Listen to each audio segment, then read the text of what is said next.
I would like to take this opportunity to reply to this budget debate, sir. And I would like to thank all the honorable members who have participated in this budget debate. Honorable member from Nongkrem, honorable member from Nongpo, honorable member from Jirang, honorable member from Makurwat, honorable member from Salmanpara, honorable member from Juwai, honorable member from Ampatti, honorable member from Karkutta, honorable member from Mohati, honorable member from Ramrai, from Mausanram, from Amlarem, from Mokondru, from Dalu, from Nongstoin, from Gambegri, from Sora, from Mokayo, from Maulai, from Songsak, from Shela, from Soyong, from Rangsakona, from Moshunrut, from Dadingri, and from Shillong North. So I would like to thank them all for the participation. And sir, without going into details of all the points that all the members have mentioned, so I take this opportunity to really explain on this entire budget speech and also in the process reply to some of the concerns that MLAs had at a larger scale, sir. Because we have to realize that the budget speech is regarding the entire year's expenditure and also vision document for the next 5 years. And hence, sir, while I had presented the budget on the other day, today I would like to make a presentation on the budget, sir. And with your permission, I have asked and sought your permission, sir, if we could use the technology that is available of the large screens where I would like to put up the presentation where I will be explaining on. Yes, you may. Mr. Speaker, sir, the first slide talks about the mission. Next. So this is what we have been discussing, and this is what the government has targeted. This is a Mission 10 budget where we talk about what we will achieve when MDA government completes 10 years. It's a document that talks about the $10 billion economy and the creation of 5 lakh jobs that we will have in the next 5 years of this government, sir. And we focused on 10 opportunities and 10 guarantees. Next. So this is not simply being spoken because of numbers that we would like to talk, but these are figures that show you exactly how the growth has been. So if you look at the graph, from the financial year 14-15 to financial year 18-19, there has been a CAGR of 7%. That's the growth rate of the state. But if you look at what happened after that from 2021 to what we're projecting for 2024-25, we are seeing a growth rate of 12.2% already, sir. And hence, to achieve the doubling of our economy, we need to get up to 13 to 14%. And hence, we are already in the trajectory of 12 to 12.2%, which means, or which is explaining that we are on track, and this target is not something that we may not be able to achieve. Next. Sir, also keeping in mind what is Government of India's plan, which is really to reach a $45 trillion economy. If you look at the dark blue line and the graphs that are there, that shows what India government is working on, and that 45,000 on top is actually the $45 trillion economy in the year 2052, which is when India will be developed. This is the Viksit Bharat goal of the Government of India and the Honorable Prime Minister. And if you look at that, sir, we have mapped ourselves with the 10 number, if you can see on the left side. We will go up to $150 billion economy by 2052 and be part of that growth story of what Government of India and Honorable Prime Minister have in mind, sir. Next. So keeping again with the entire aspect, we are not just again talking in air. Things are actually happening as we speak. Again, sir, if you look at this graph, you look at the growth rate that has happened from 2015 to 2018-19. The graph was just simply moving in a very, very standard manner. And this is the actual expenditure that has taken place. But if you look at the graph from 2019-20, 2021, you can see that the expenditure from the year 18-19, which was at 12,000 crores. Of course, we had a challenge because of COVID. It went down to 10,000. But after that, if you look at it, it went up to 13,000, again went up to 18,000, went up to 21,000, and then went up to 25,000, and now this year we're targeting a 27,000 crore expenditure, sir.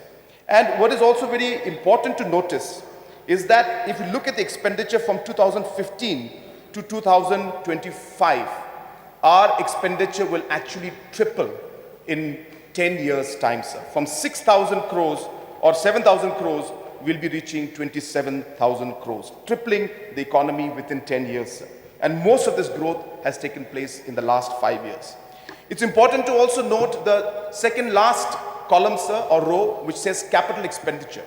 And if you look at the capital expenditure, even in the year 2018-19, where the number was 1,903, in 2018-19, today, if you look at the capital expenditure in the last column, where the budget estimates are given, it stands at 7,419, which means this government is actually spending on infrastructure, roads, buildings, things and investments that will make the difference and take us to the $10 billion economy in the next 5 years and take us into $150 billion economy in the next 20 to 30 years' time, sir. So how does this happen? And I'll just show you next. Is that if you look at even the department-wise expenditure, you look at education, sir. The blue chart in education, the first one, it is expenditure in 2018-19. Whereas the expenditure this year, 2024-25, is going to touch from 2,000 crores to 3,500 crores, sir. If you again look at health, which is the fourth column, sir, you will see that the expenditure has gone up from 1,000 crores in 2018-19 to today at 1,971, 1,007, almost double, sir. If you look at roads and bridges, which is the second column, the expenditure in 2018-19 was 1,100, and this year is going to be at 2,100, more than double of what it was 5 years back. Similarly, urban affairs, it is the third last, sir, from the right. It was at 93 crores in the year 2018-19. This year we'll be spending almost 1,000 crores, which is a 10-time increase. And so on and so forth. In almost every department you can see, sir, the expenditures are actually going up. Next. So if you come to all of this spending, the question that everybody asks, where are we spending from? All the loans that we're taking, all this debt that we're taking. Sir, this is a misconception that needs to be clarified. The 27,000 crores that we're going to spend, if you look at the numbers out there, you can see, sir, that the largest amount is actually from the share of central taxes. That is a 9356, the one in gray. If you look at the light yellow one, these are the centrally sponsored schemes that come in, sir, 9371. And if you look at the next is 3557, which is the state's own tax resources. And then, of course, we have the state's non-tax resources. And this is the source of the receipts of the money that will be spent on different activities and development work of the government. Next. Sir, this is a very important point to note, that the government of India and the overall economy, Indian economy, is doing very well, sir. And thanks to the hard work and the vision of the Honorable Prime Minister, we are moving towards becoming, as I said, Viksit Bharat, which is the goal of the Honorable Prime Minister. So you can just note the last line. Share of central taxes have doubled from 2019 in 4,212 crores today to 9,466 crores. Now, how has this happened, sir? And if you look at the number again, this has happened because of the Finance Commission's devolution of taxes. Sir, as you are all aware, that Finance Commission distributes the taxes to different states based on a formula.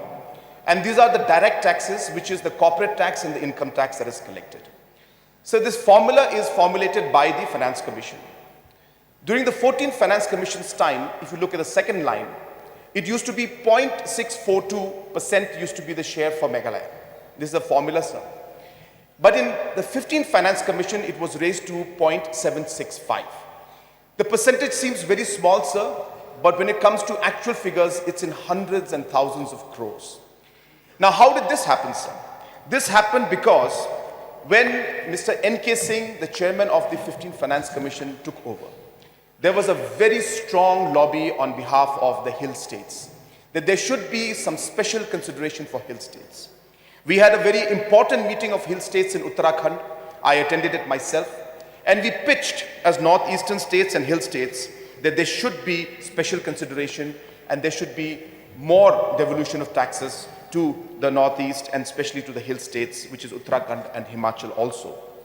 And I'm thankful to the chairman of the Finance Commission, the 15th Finance Commission, where he increased the overall percentage from 0.64% to 0.76%. And hence, apart from the increase here and the performance of the Indian economy, today, in matter of 4 years, sir, the share of central taxes today has gone up from 4,212 crores today to 9,460 crores, which is more than double. This is one of the main sources of revenue and the expenditure that we are doing. A question that opposition is not here, but I don't know, maybe they didn't want to hear this reply. But this is the actual factual situation that our revenues are going up. The share of central taxes has doubled. These are actual figures, sir. Next. So another area which we have to look at is the externally aided projects. Again, sir, for the knowledge of this house, externally aided projects, though they are called loans, it comes as a grant of 72% to the northeastern states. So if we take 100 rupees, 72% is paid by Government of India. So it is more or less like a centrally sponsored scheme where we have to only pay 28% from the state government side. And that too, we have to pay it as the project moves. It's not a loan. So it's an expenditure from our side, and 72% grant comes from central government. And if you look at the last line on that, which says EAP expenditures increased, the amount went up from 499 crores in 2019-20 to 1,699 crores in 2020-24-25. So almost triple the expenditure. Again, sir, I said, if you look at the 1,600, 1,700 figure, if 70% comes from grant from Government of India, that is almost close to about 1,200 crores has come as grant from Government of India. And this has happened because our absorption capacity has gone up. This has happened because our departments are performing better. This has happened because the expertise have been brought in, and this expertise have helped us to ensure that we are able to comply with all the requirements of different banks and institutions so that the funding pattern and the release of money is faster. And more importantly, if you look at the line, on the second line where it mentioned that we have 7,234 crores, 33 crores of EAP projects being implemented right now, and 3,978 are in the pipeline, sir. So this is a very, very important source of additional funds for us, which is coming in. And this is not a loan, though it is from World Bank. Government of India takes the loan and it gives a grant to the northeastern states. And that's why this is a very important aspect which the state government of Meghalaya has been able to tap, sir. If you look at the chart out there, sir, this is what we call the capex. So this is a special capital assistance, which is an interest-free loan, which Government of India is giving all state governments for the payments to be made after 50 years. So it's almost negligible in one way. And this amount today, in fact, if you look at the last line, which says Consolidated Sinking Fund. So for the knowledge of the House, I'll explain that a Consolidated Sinking Fund is an amount which the state government has to put in order to be able to keep funds for future payments, and it is done against the borrowings. So 0.5% of the borrowings has to be put in a consolidated sinking fund, which we are already doing. And since this will be an interest-free loan, which Government of India will pay the interest, the impact of this after 50 years is almost going to be negligible. State government of Meghalaya has been able to take full advantage of this. And today, from 2020 of having just 200 crores, in 2023-2024, we were able to mobilize 1,812 crores. So CapEx, EAPs, the central share of central taxes, everything today has gone up, and that's the reason why our expenditures are increasing. Next. Apart from that, sir, if you look at the centrally sponsored schemes, again, a very important source of revenue for the state government. And if you look at in every figure, for example, this is MG and REGS. We started out the figure of 820 crores in the year 2018-19. And this number has doubled in the year 2020-21 to 1,500. We dipped a bit last year to 1,000, but again, we are up to 1,200 crores. Just one example of a CSS scheme of MG and REGS of how we are able to leverage and get maximum benefit. Again, sir, because of the capacity for the state government to absorb and implement schemes in a very, very aggressive manner. Next. Again, sir, just another example of the centrally sponsored schemes. MG and REGS 820 in 2018-19 to 1200 in 2022-23. PMAY, if you look at it, sir, 140 crores in 2018. Last year, 423 crores, but the House will be happy to know that this year we are spending 1,700 crores for PMAY. This is the highest ever expenditure on PMAY ever by the state government. JJM, which just 27 crores in 2019-20. This year, or rather last year, we spent 1,455 crores of money from centrally sponsored scheme for this. NRLM, 54 crores in 18-19. Today, we are mobilizing more than almost close to 400 crores, and NHM the same, sir. So therefore, the implementation has been good. We have been working well, and it's not just one department, sir. It is the overall governance of the state and the implementation that has gone up, which has helped us to mobilize more funds to the centrally sponsored schemes. Next. So this is a very interesting chart again. Again, if you look at the numbers, this is the number for the state's own resources. And this, somebody was questioning earlier that why are we depending on center? So this is how the federal structure of the country is. We are entitled to receive those taxes from Government of India, which we do. But that does not mean we are complacent on our own taxes. So look at the number in 2018-19. 2,221, extreme left. I know it's a bit small, but it's 2,221 for, those who cannot see clearly. And you look at the number in 2020-24, which is the last figure, sir. And you will see that we are going to touch 4,788 crores, which means in matter of 5 years, we are doubling the state's own resources also, sir. So we are not lagging behind. We are moving forward. Many reforms have taken place, which has allowed us to double the revenue of the state. Next. And so these are happening because we have taken a lot of reforms, sir. I don't want to go into everything, but just small things like in excise, sir. Just a simple thing of prepaid ad valorem. Today is allowing us to touch excise revenue of over 500 crores. We have a different process of rationalization of rates for the taxes of petrol and diesel, and so on and so forth, sir. Digitization, automation, all these different reforms that we have done have allowed us to double our revenue from 2,000 crores today to almost touching 5,000 crores. Next. So this is the chart I would like to spend some time to explain because a lot of members had raised questions about this. Sir, So this is important because I'll just share with you. You cannot see it because there's that small flag is coming at the bottom. Yeah, thank you so much. So the dotted orange dot line is the provisions that is given by Government of India. Oh, sorry, the blue line is what is Government of India. No, sorry, orange line is Government of India, sorry. And the CAG is the line which is there in the blue, in the blue dotted one. And the gray one is our actual fiscal deficit. Now, there has been some observations on why, for example, in 2018-19, the actual fiscal deficit went up to 6.14. Then again in 2020-21, the fiscal deficit again showing is going up to 7.48, sir. So there are two reasons for this. First, which I would explain, which is a simpler one. Sir, what I had explained last time, or just 2-3 slides back, there is something called capex. So if you can see at the bottom, there's a last few lines that says excluding capex. So capex is this 50-year loan, which actually should not be included in the debt of the state, as per the provisions under the rules.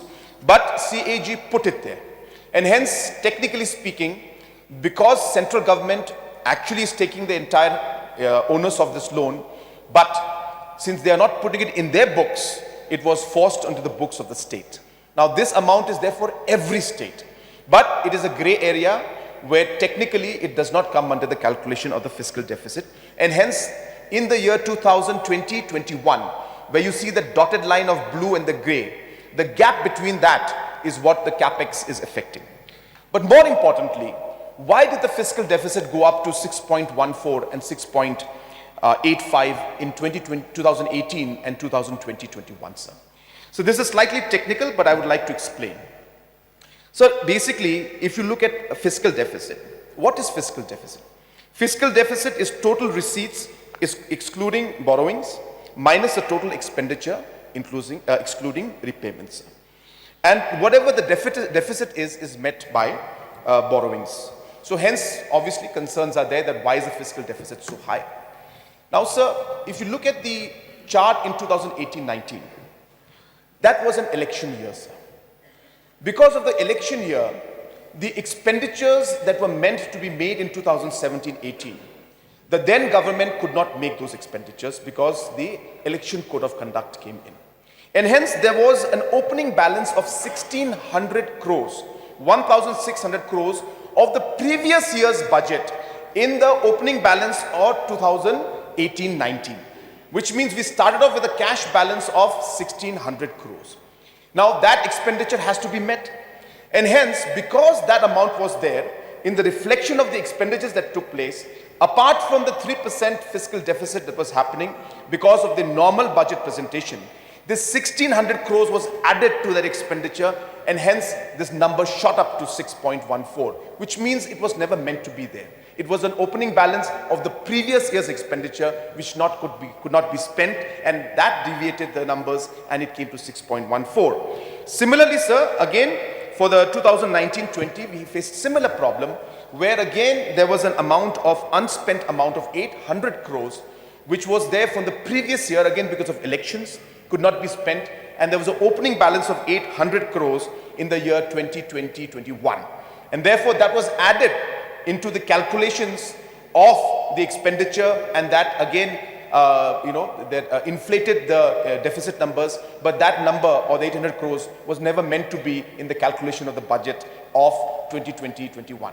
So therefore in both these spikes, the main reason is the opening balance of the cash which could not be spent the previous year because of election, which was again put in the next year, sir. So therefore those are numbers that are outliers, as we call them in statistics, and therefore they're not making. What is important to note, sir, is that the grey line now is slowly going down, and that going down line is now moving towards that orange line, which is what the Government of India and the FRBM Act mandates, sir.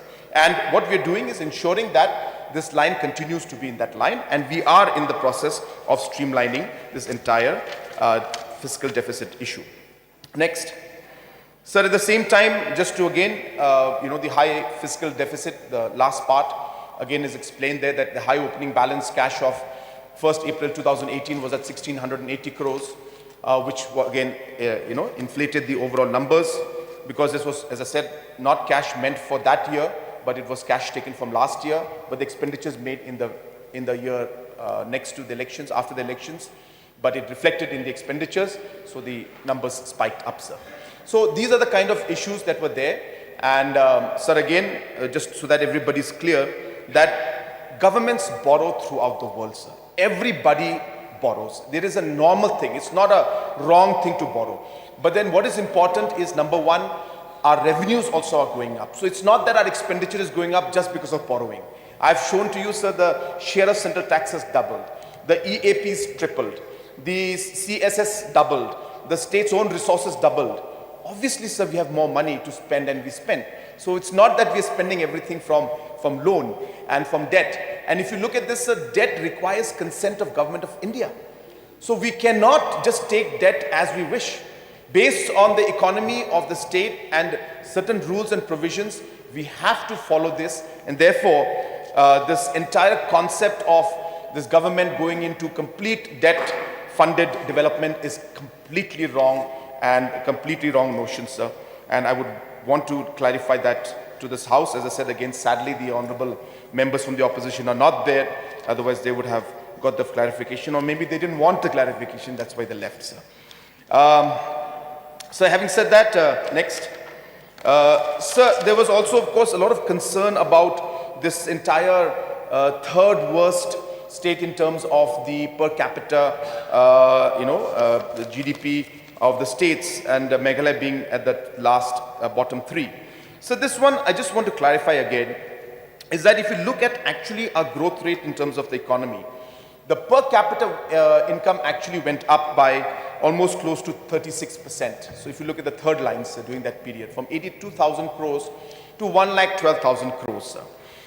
More importantly, sir, this is the time when the government started to put the reforms into place. This is the time when we started putting different mission mode programs. We started investing in the economy. We started spending more. And the impact of that is now being seen in the growth rate that we are seeing, sir. So obviously, it's not that we press a button and tomorrow the GDP goes up. It doesn't work like that, sir. Economy is a process. Policies are a process. You start the work and the impact starts coming in. And my first slide has shown that the GSDP is going up by 12% every year, and at the same time our expenditure also is going up in an exponential way, sir. So therefore, the impact of what the government is doing will show in the coming years. It cannot happen just immediately.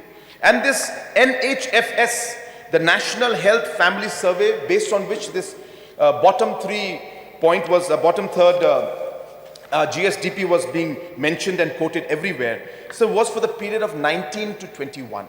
And hence, as I said, that is a period when our programs were being put into place, and therefore the impacts will show in the coming years.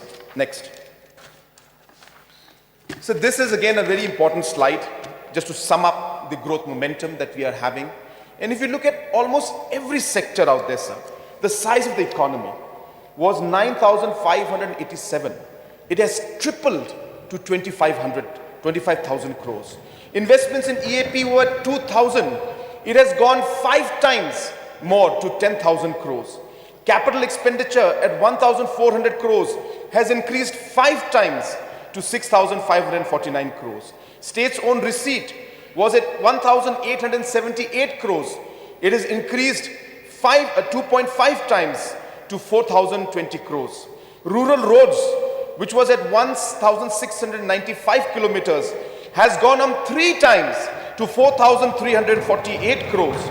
Rural habitation connected houses from PMGSY from 70 villages today has gone 9 times in the last 5 years to 658 villages. Jal Jeevan from 4,500 connections has increased 108 times to 4.85 lakh connections today. From 5,800 self-help groups, 8 times increase has been there to 45,000 members. Sir, this is the kind of growth momentum we have achieved in the last 5 years. And sir, based on that, based on this momentum, this is what we are ready for. So we are not talking in air. We have set the policy and the system in place to move forward. Next. And that's why, sir, if you look at the details, can you enlarge this? If you look at the details of this 10 opportunities and 10 guarantees, so this clearly reflects on all the areas that we are working on, from investment promotion and private sector development. This is very important, sir, because we need to ensure that private investment comes in. Today, sir, we will be passing the new investment promotion policy. The bill will be cleared today. It's a very, very important growth engine for our state, sir. The border trade that we need to pick up. The ITES sector is a huge opportunity for us. The women in our society are already showing the way, and we hope that we can do much more. The urban transformation of Shillong, Jowai, Tura and other areas will be a very important part of our growth journey and opportunity. The youth will be very important. Tourism will be important. Power generation, we just came out with a new power policy yesterday. The income of the farmers, and obviously the environment issues that are there, and a green and climate resilient economy. These are the opportunities we see where we can really move forward. The guarantees stand as our way of looking at how we can give back to society, how we can ensure that the basic services at the grassroots level are there for the people. So while the economy grows, how do we ensure that every citizen is part of that growth? And hence, we should have physical connectivity to almost every village. We will move forward to ensure that we saturate connection to every villages. All houses should have piped water connections. All villages should have internet connectivity. All eligible household beneficiaries should have houses. Everybody should have reliable and stable power. We should ensure that when we work with the community, because our society is a community-based society. How do we build community infrastructures so that we can involve and engage the community with us to ensure that service delivery, the governance that we have, that can be made easier to the public. Healthcare is a very important part, education, which is the joyful and quality learning, and obviously caring and an empowered state where we look at the marginalized section of our society and how we can help them. And therefore, so these are the 10 opportunities and 10 guarantees that we're focusing on to really be able to now leverage on what we have done in the last 5-6 years to now take the growth momentum to an exponential level and achieve the goals that we would like to achieve. Next. So therefore, sir, I will not go into all those areas, but just to touch on a few of them so that people understand that, again, that we're not talking in air. We are talking with facts and figures and realistic numbers. Just a small example, in the last 3 years, sir, we have been able to create 2.35 lakh jobs in these different opportunities. Allied sectors, agriculture and allied sectors, 1 lakh jobs. Self-help group of NRLM women, 1 lakh jobs. So this 1,03,000 we have, sir, is not number we just took off from air. These are registered enterprises. So women, self-help groups, those who started their business, 1,03,000 of them, they're registered, and those are the ones that we are showing out here. The skill-based employment we created, tourism we have created, entrepreneurship through Prime we created, and IT sector we created. So 2,35,000 jobs were created in the last 3 years. Next. And in the next 5 years, sir, we are looking at creating 5 lakh plus jobs, sir. And if you look at the sectors which I had mentioned in my reply a couple of days back or yesterday, these are the sectors where we expand and we plan to grow, whether it's 2.5 lakhs in the agriculture and allied sectors, and so on and so forth, sir. Next. So again, looking at the self-help group, just to show an example to everybody what's happening, sir. So we had, if you look at the second line, which says today we have from 44,000 self-help groups, which have 4,37,000 members, sir. And in the last 5 years, we have given them 700 crores as mobilization money, which is revolving in the accounts of these different women self-help groups, out of which the total community fund was about 400 crores and bank linkages was about 300 crores, sir. And as I said, 1 lakh jobs were created in this sector. In this year alone, to promote more job opportunities in this sector, we are going to be investing 389 crores in 2024-25. Next. And similarly, sir, again, this is just to share with you that these are the different enterprises, again, just detailed numbers.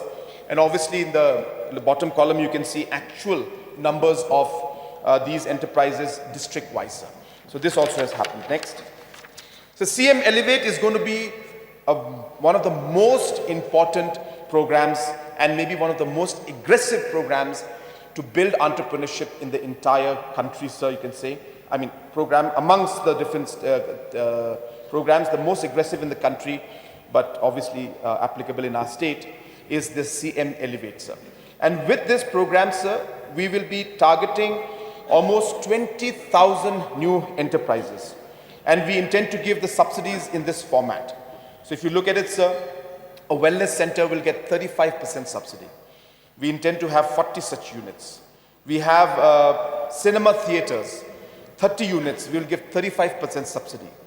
Going down all the way to, say, sericulture and weaving, we are giving 75% subsidy. So like this program will be a very, very important game changer to create new jobs. And we have already, we are targeting 7,000 units this particular year, and we'll be distributing 136 crores to make this happen this year. Next. And therefore, so the application process for this is very simple. It's an online portal, and anybody who wishes can apply for this. So just for the knowledge of the House, we have received over 30,000 applications in 2 months' time. Next. So skill development is also going to play a very important role, sir. And therefore, many sections like textile, tourism, agriculture, CNRD, we will be providing different skill programs under the Skill Meghalaya scheme, sir. And we're targeting that 1.2 lakh youths will be trained in the next 5 years. And what is most important to note, sir, is that based on our past experience of the trainings that we have given them, we have seen, sir, that an investment of 20,000 rupees per trainee on an average is giving an annual income to these trainees of almost up to 1.5 lakhs. The second last line. So the average income per trainee has been, expected to be up to 1.5 lakhs, sir. This shows that the Skill Meghalaya program is working and shows that we must, as a government, focus more on this. And this has been done based on our past experience of the last 2 years, where these numbers have actually come out to be true, sir. And hence, we are going to focus a lot on this and create the skills. Sir, the last part is very important if you look at the last line, overseas placement. Sir, I'm happy to inform all of you that in August 2023, we had registered 1,000 nurses to be trained for overseas placement, sir. And 264 have started their training. But more importantly, sir, 26 of them have already got a job in Japan. And most probably, after the different processes are cleared, these 26 nurses, or they call them the health workers out there in Japan, these 26 health workers will be leaving for Japan sometime in May or June month this year, sir. And like this, in UK, in Dubai, in Australia, Japan, in all these different parts, not just nursing, but we will focus on ensuring that we facilitate this process of allowing our youth who would like to go for overseas to be able to succeed in their goal. And what is important, sir, to note is that while the government is hand-holding them, helping them in training, these individuals will become important individuals to bring in foreign exchange for the nation and for the state. So on an average, these nurses, sir, will earn anything between 1 to 2 lakh, depending on the job profile. So if they earn 1 to 2 lakh per month, and if they're able to save even 50% of that and send it back home, and you multiply that into 1,000 nurses, or even 2,000-3,000 nurses in the coming years, it'll be a huge source of income for the families and a big source of foreign exchange for the state and the country also as a whole. Next. So similarly in tourism, if you look at it, in the last 5 years, what we have noticed, that we have been able to create an additional 5,000 jobs, or 4,000 plus, 5,000 new jobs were created. And if you look at the two sections in the presentation, sir, that we had approximately 44,000 jobs pre-pandemic. And if you look at the third line, the fourth line, so we have currently 50,000 people employed. So it's been an increase of about 5,684 new jobs have been created in the last 5 years. And this was possible because of the 465 crores of investment we made in the last 3 years, sir. So now our plan is to invest about 4,000 crores in the tourism sector in the next 5 years. And hence, if we were to apply the same formula as above, we expect that this would create up to about 50,000 new jobs. Next. So in the information technology section also, if you can see the first slide of the Shillong Tech Park, this is actual, sir. We have 1,500 direct employment and 4,500 indirect employment, sir. The second phase also will create 3,000 direct and 9,000 indirect employment. And the Shillong and the Turang Tech Park also is expected to create 3,000 and 9,000. So total, in the last row, you can see the total that says we expect to create about 30,000 new jobs. And more importantly, sir, we have also put the IT policy in the domain, public domain, and we will be incentivizing the establishment of different IT parks and people coming in and investing in the IT sector so that direct and indirect jobs are created. So we expect these numbers to go up, but as of now, whatever the projects that are there in the pipeline, We are sticking with those projects, but we will definitely expand and push this sector even more in the coming years. Next. So primary sector, which some of the members were really mentioning about, I just want to share what the government has done in the last 5 years, sir. So we have spent almost 700 crores in the last 3 years for value chain development. What does that mean, sir? About 52 crores was spent on area expansion for 14 crops: khasi mandarin, ginger, spices, herbs, passion fruit, cocoa, coffee, etc. Apart from that, sir, prime hubs were created, 10 of them operational, 16 ongoing, and 8 upcoming. We spent 160 crores in the different prime hubs, which act as training, incubation, and different forms of facilitation center for the entrepreneurs. So 343 agriculture infrastructure microprocessing units were put up throughout the state at a cost of 111.91 crores.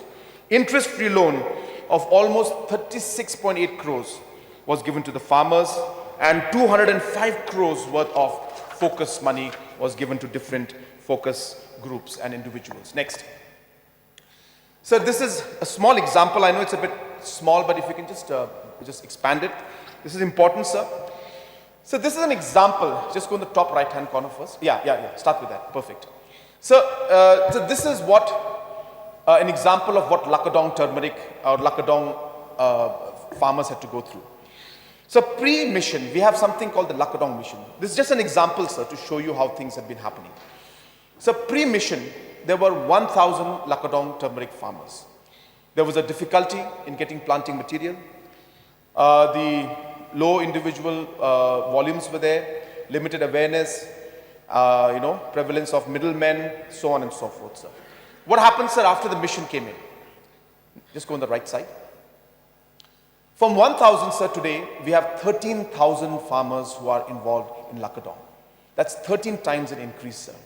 We are supplying them sufficient seeds. We are ensuring that bulk aggregation is taking place.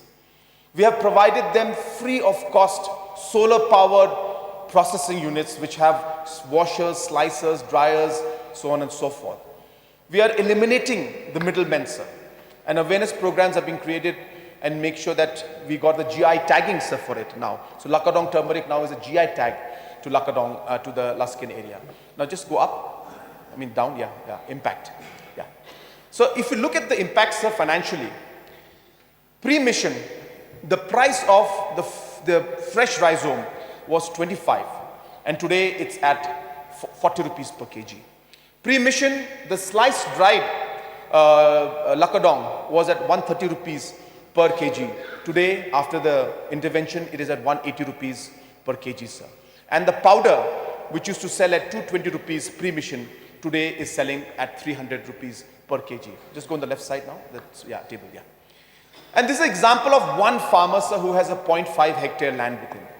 And if you look at what we did in the interventions, like for example, the seeds. We gave the person seeds, 750 of them at the rate of 20. Then after that, in the production, if you look at it, sir, because of that intervention we did, the production went up from 2,250 to 3,000 kgs.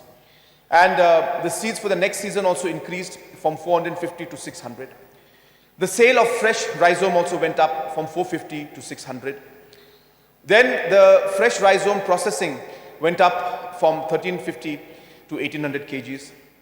And then after that, as I said, the sale of that also went up from 270 to 360. So if you look at the numbers at the bottom, sir, that ultimately because of this, the profit that the person used to get, a 0.5 hectare landowner, who used to get 31,000 rupees in the program or the mission, now post the mission today is almost getting triple the amount of profit that they used to get before this program had started. This is a live example, sir. We're not making these numbers up. Next. Sir, next, So these are some examples. Again, these are the food processing units which we have actually put up, sir. So first one is in Undihar. This is a very great example. If you look at it, sir, these are basically about 290 metric tons of pineapple has been processed here till date, sir. About 18 multiple producer groups are supplying their products to these processing units, and they don't have to sell it outside in the market, or they don't have to wait or be worried about their products getting spoiled, sir. And the price realization for the farmers has gone up by 90% because of this intervention, sir. And today the trade from here is almost more than 39 lakhs that they've achieved. And you'll be happy to know, sir, the powder, pineapple powder that is made from here today is used in baby foods in Switzerland. This is what's happening, example of just one product that we're talking about. So the right one is the Rongara plant, which I inaugurated recently. So this is a completely solar powered unit. About 700 metric tons of jackfruit will be processed here every year. And obviously other products also will be included. 8,000 farmers are going to benefit from this project. 8,000 farmers, sir. So you can imagine the kind of impact, and these are just two of them, sir, out of the 300 that we have created that I'm showing you. I don't have time to show all the pictures, but there are 300 plus, some smaller, some bigger, but this is the revolution that we're creating at the grassroots level for the farmers. So next. So another very important program for us is this early childhood program. Again, the last line is important. So the investment of every dollar we make, this is an international study, sir, not given by us, but the agencies like the ADB, which is funding this, these are reports that have come out through different agencies.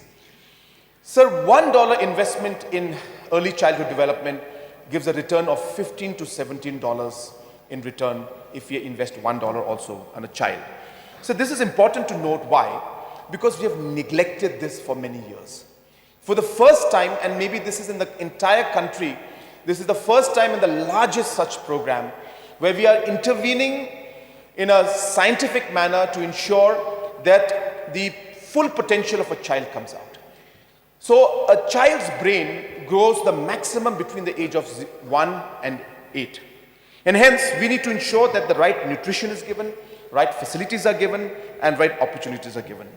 This particular project, which is worth almost close to 300 crores, is going to help us make this intervention, and state government will also put in more funds from its side to augment the efforts of this particular scheme and this program. Next. Sir, education, as we've always said, is one of the biggest priorities of this government. So 244 government schools, LP schools, and higher secondary schools are there. You can see the list, sir. So you will be surprised to know that these schools for the last 30 to 50 years were completely neglected. There was not a single, real project that was taken up to improve the overall condition and overall infrastructure in these schools. It is this MDA government, sir. In the last 4 years, we came out with Mission Education. We spent 326 crores.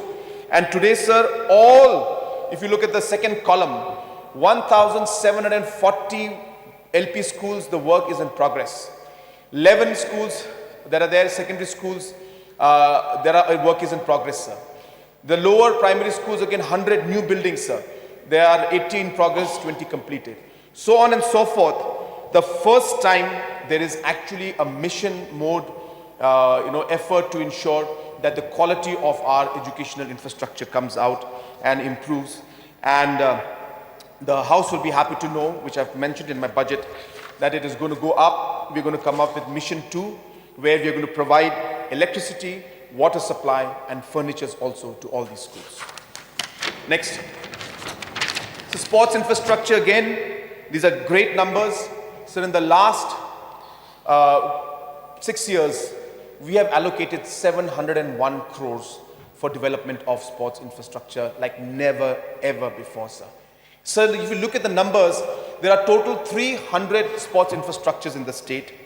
Out of these 300 infrastructures, 122 were constructed in the last 3 years, which means 40% of all the sports infrastructure in the state was made in the last 3 years of this MDA government, sir. This is the kind of focus with which we are moving forward. And as we speak, 200 crores of projects are in the pipeline to be finalized. And obviously, sir, I don't have to speak about other projects like our projects for the Meghalaya Games, that is happening now on a regular basis, so on and so forth. And sir, in Mokunu, the last line, very crucial, sir, we will be building one of the largest sports complexes in the state, sir, where we'll be having almost 20,000 seating capacity stadium, and we'll be having Olympic-size swimming pool and other facilities, as I said, at a cost of 350 crores. Next. So, continuing with sports, we also would like to share with the House and with the public at large that this STAR program of Government of Meghalaya is one of the most unique programs any government has done, sir. It's a very simple thing. If you look at the bottom of the pyramid, it shows 14,500 children across the state were scientifically tested, sir. There are international norms on the physical ability of a kid, like, vertical jump, like crisscrossing, I don't know the technical name, but there are different ways, and the sprint, 10-meter sprint, 20-meter sprint. So these scientific tests are universal standards. What we did was we got professionals from outside, abroad, brought them here and asked them to test our children. They tested in the first phase 14,500 of them. Out of them, they found that 200 had high potential, which is the green.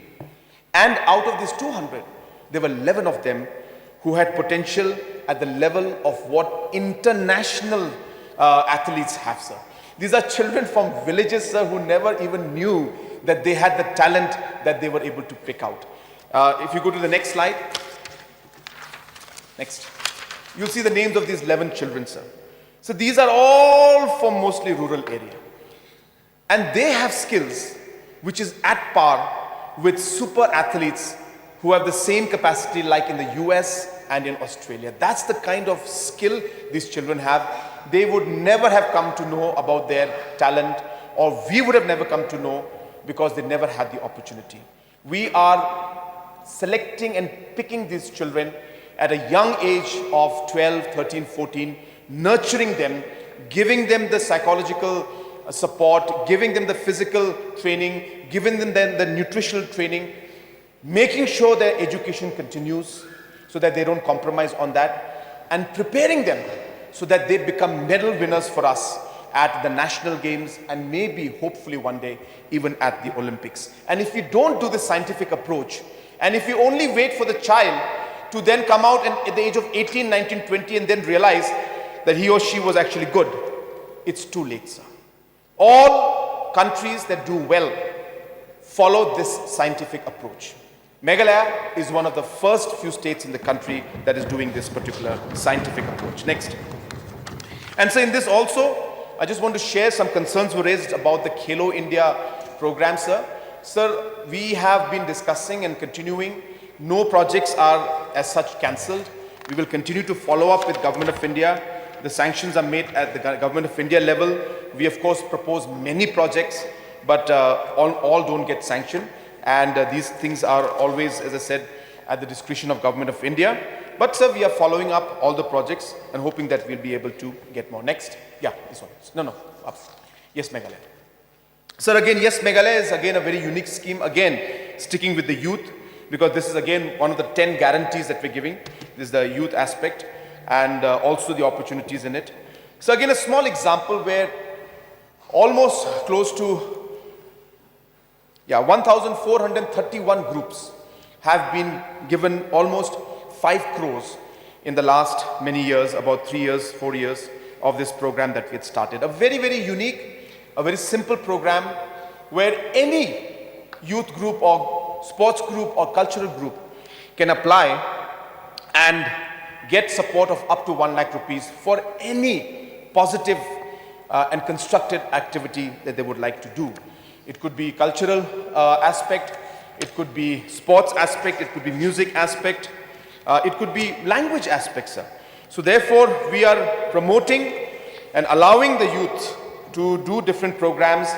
And this year alone, sir, we have budgeted 20 crores to be given to different youth groups to be able to achieve and to be able to fund it, sir. So also in this thing, we've expanded the entire scope of work by ensuring that we are able to give not just sports and music, but cultural aspect also. We feel culture is important. We feel if you want to promote our culture and our languages, then we need to ensure that we are able to support them, sir.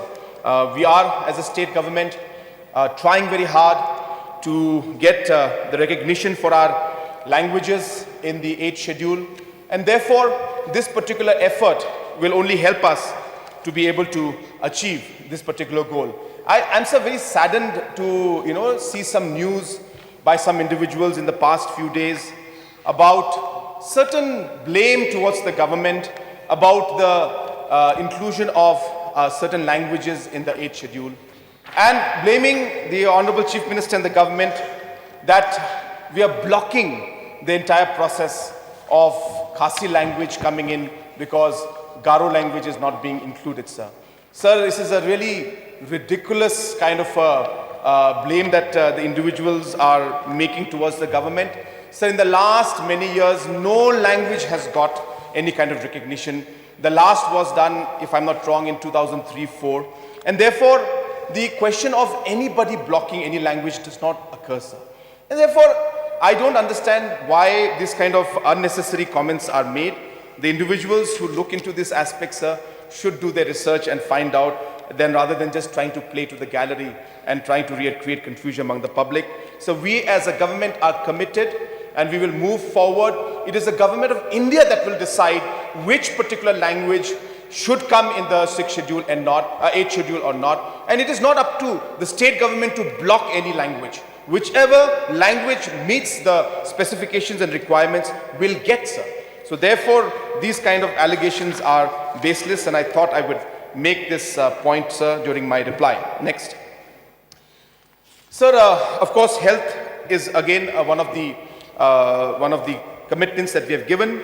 If you look at the health budget again, sir, the first line, from 980 crores, today we are spending 1,970 crores. Sir, I'm happy to inform the House that Meghalaya is the highest spender in terms of percentage of GSDP in health sector. We spend more than 8% of our budget on health, sir. It's a clear indication of the commitment of this government to ensure that health is given a priority. If you look at the impact of that, sir, we have seen 50% drop in the maternal mortality rate, sir. We have seen the infants, 87% of infants have been brought under the immunization program, sir. We have started 137 transit homes for providing shelter to pregnant mothers, and so on and so forth. There are many areas where we have been able to give the benefit of health to the public at large. Next. Sir, again, this is a small example of the projects going on. Again, another externally aided project of about 371 crores, and the work is moving where many other departments, CHCs, PHCs, and sub-centers are being upgraded, and this project is doing very well. Even the MHIS is another scheme which is doing very well, where Government of Meghalaya is spending close to 174 crores annually. Next. Again, sir, a small example of different health infrastructures that are coming up throughout the state. Again, another reflection of the kind of importance that we are giving to the health sector. Next. Again, sir, another example of different CHCs coming up all across the state. Next. Sir, again, these are some of the very great projects that will come up in the next 2 to 3 years, sir. This is a glimpse of what we are trying to do. So this is the Maumulu Cave, the Meghalayan Age experience in Sora. This project has been sanctioned at 32 crores, and we expect to complete this design and this implementation in the next 2 years. Next. So this is the Mollendep Hospitality Complex, the Eco Resort. Again, at a cost of 30 crores, we will be completing this also within the next 2 to 3 years' time, sir. Next. So this is the Tura Convention Center that was, as the work is going on, it's a 56 crore project, and this will be state-of-the-art convention center where we will have different facilities for conferences, having large public programs, and an amphitheater also. Next. So this is a Unity Mall that we have proposed. In fact, so this is the document for the Unity Mall, and I just want to share sir, with you that today Meghalaya has got the expertise today to make these kind of DPRs in matter of weeks. There was a time when it used to take about a year for us to prepare these kind of documents. But today, because of the capacity building and because of the support that we have, in matter of weeks, we're able to prepare this. And you'll be happy to know, sir, that Meghalaya was one of the first states to receive sanction for the Unity Mall in the entire country. And one of the highest amounts also has been sanctioned for us. And Government of India has congratulated the state government for this unique design and the quick work that was done. And the sanction has already been given to us. This is about 220 crores, which will be coming up in Sauli side, near the new secretariat in the new administrative complex. Next. So this, of course, is the urban transformation. This is what Shillong will become in the next years to come, sir. 1,200 crores to be spent on the administrative city, 5,400 crores to be spent on the knowledge city. So we will see Shillong transform after this investment, apart from the other investments which we're anyway making. An additional amount of close to 7,000 crores will be spent to transform Shillong city. And sir, this will be one of the most important, growth drivers for the state. And we will see things absolutely transform. And as a capital of our state, Shillong has been, in a way, not getting the kind of expansion and the investment that is required. And hence, this project has come up. And I'm happy to inform the House that the work for this already DPR stage is on. We expect that in the coming financial year that this particular project, the work for this will start. Next. So sir, with this, I once again would like to thank all the members. I have taken note of all the concerns, and I want to share with the members, sir, I have given instruction to my finance team that every single member's concern should be replied by the finance department, and a letter will go from my side where we will reply to all the concerns that you have expressed in the House. I may not reply to it, but we will give you a written reply and make sure all your concerns are addressed and all your information you sought or the interventions you sought will be replied to, because the members have made a very, very great effort in presenting their concerns, and it would be incorrect for the finance department and the government not to address those issues. So I assure the members you will receive a reply from me.